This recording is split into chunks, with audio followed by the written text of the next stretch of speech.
பூஜை முதலியவை தன்னுடைய கர்மா அல்ல ஆனதால் ஸ்வதர்மத்தை விட்டு பரதர்மத்தை கை கொண்டதற்காக மன்னிக்கும்படி இறைவனை பிரார்த்தனை செய்து மறுபடியும் சந்நியாச தர்மத்தையே கை கொள்ள வேண்டும்.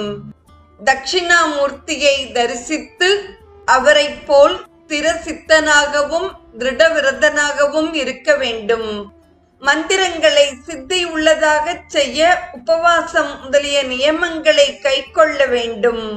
பூரணமாய் உபவாசம் இருக்க சக்தி இல்லாதவர் கிழங்கு, பழம், கீரை, கஞ்சி வடிக்காத அன்னம் இவைகளில் ஒன்றை ஏற்று அதிலும் 8 கபளம் மாத்திரம் சாப்பிட்டு ஜபம் செய்தால் பூரண உபவாச பலன் கிடைக்கும். ஒவ்வொரு மந்திரத்தையும் ஒரு எழுத்திற்கு 1,00,000 ஜபம் செய்ய வேண்டும்.